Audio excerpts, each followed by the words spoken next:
नमस्ते, मेरा नाम हर्ष है। आप देख रहे हैं भोर वैभव।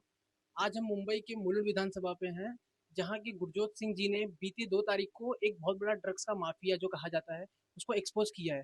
आइए हम जानेंगे उन्हीं से कि क्या था ये मामला। नमस्ते गुरजोत जी। नमस्ते जी। सर, क्या हुआ था 2 तारीख की रात को? आपने क्या किया, कैसे हो गया? हमारे पास एक भांडुप की एक महिला आई थी. हम उनको आई कहेंगे रेफरन्स के लिए.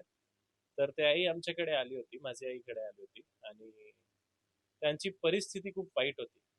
परिस्थिती मी सांगू तर फिजिकल जी परिस्थिति होती, तो उनके चेहरे के ऊपर उनकी आंख ना पूरी सूजी हुई थी और वो रो रही थी. तो उनको हमको लगा एक्सीडेंट हुआ. मम्मी ने पूछा तो बताया कि उनका लड़का पिछले 8-10 साल से नशा करता है और इतना मारता है. स्लम में वो रहते हैं, माँ बाप को घर के बाहर वो बोलता है तुम रहो, घर के अंदर नहीं आने का. और रात को अगर सोने के लिए आना है घर के अंदर, 60-70 साल के वो बुजुर्ग थे.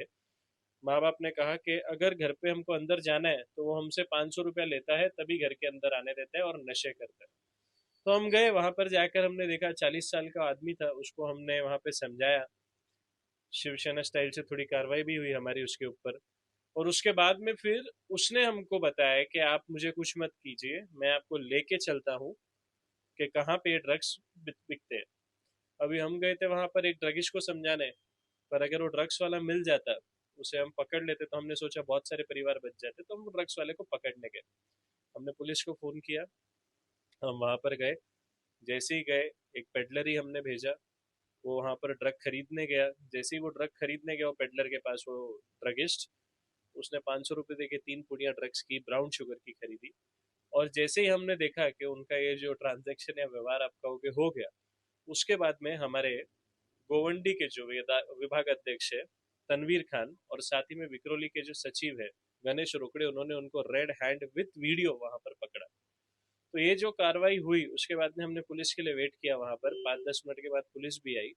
इसी बीच में विक्रोली का एक बहुत बड़ा ड्रग लॉर्ड, जो कि वहां पर ड्रग का, गैम्बलिंग का और प्रोस्टिट्यूशन का धंधा चलाता है, उसने आकर एक 50 से 60 महिलाएं थी जिन्होंने बुरखा पहना हुआ था, उनने आकर हमारे पे अटैक किया. और अटैक क्यों किया, हमको लगा कि शायद उनके एरिया के बच्चे हैं. बाद में पता चला कि यही वो ड्रग माफिया है जिनके नीचे कम से कम 100 से 125 बंदे विक्रोली, घाटकोपर, भांडुप, ये 3 इलाकों में ड्रग सप्लाई करते हैं.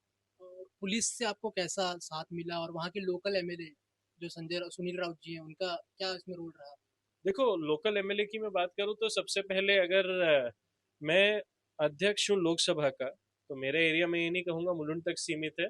मेरा एरिया पूरा ईशान्य मुंबई आता है. और विक्रोली भी हमारा घर है दूसरा. विक्रोली में हमारा गुरुद्वारा है. मेरा कामकार पहले विक्रोली में था, मेरे क्लासेस वहां पर चलते हैं. तो विक्रोली के आमदार को, अगर मुझे मुलुंड में बैठ के ये बात पता है, तो आमदार साहब को तो पता होनी चाहिए थी. और जहां तक उनके कार्यकर्ता भी बात कर रहे हैं, तो उनके कार्यकर्ता भी यही कह रहे हैं कि हमारा वोट बैंक ये खराब कर रहा है. तो शायद वो वोट बैंक के लिए चुप है, पर मैं इतना ही कहूंगा कि कोई बात नहीं. वो लोग मुसलमान हैं जिन्होंने वो ड्रग्स बेचा. और वहां पर जो दूसरे मुसलमान थे, आज भी सुबह मैं ट्रेन में जा रहा था, वहां पर मुझे जो मेरे मुस्लिम भाई विक्रोली के मिले, उन्होंने मुझे पहचाना, उन्होंने मुझे शाबाशी दिया कि आपने बहुत अच्छा काम किया कि ये ड्रगिस्ट को आपने पकड़ा. और ये जो ड्रग लॉर्ड है, ये हमारे धर्म के भी नहीं है, ये अधर्मी लोग हैं, ये जो ऐसे काम करते हैं. जो ड्रग्स, हीरोइन, गांजा जो होता है, ये यूथ के लिए बहुत खराब माना जाता है और एक बढ़ती हुई बड़ी बीमारी देखी जा रही है। इसको आपकी शिवसेना किस तरीके से हैंडल करेगी आगे आगे आने वाले समय में? सर, हमारे युवा सेना के कार्याध्यक्ष पूर्वेश जी और मैं जब भी ड्रग के रिलेटेड हमने एक कैंप 1 महीने पहले स्टार्ट किया था, तो पहले भी हम डीसीपी साहब के पास गए, उनको निवेदन दिया. डीसीपी साहब ने भी कार्रवाई की. खास करके आजकल के बच्चे यूथ, ये एक नशा हुक्का के जैसा कुछ, ई हुक्का वो कहते हैं, तो वो यहाँ पर मुलुंड में मुझे मेरे साइप्रेस एरिया में खास करके बहुत दिखा है.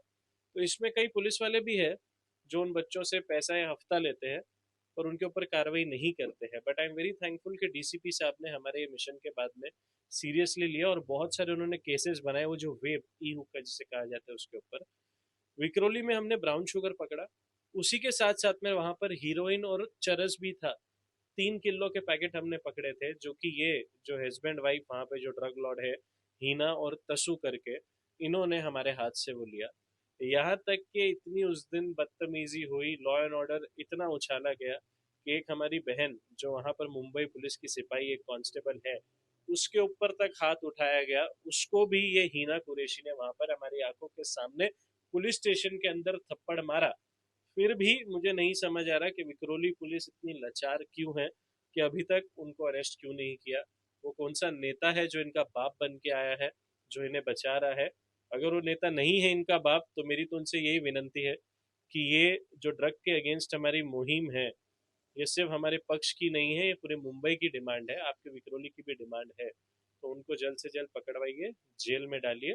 और चंद वोटों के लिए, ऐसा नहीं है कि वो मुसलमान है तो पूरा मुस्लिम समाज उनके साथ है। आज विक्रोली का मुसलमान समाज वो परिवार के ऊपर थूकता है जो पिछले 50-60 साल से वहां पर ड्रग्स का कारोबार कर रहे हैं।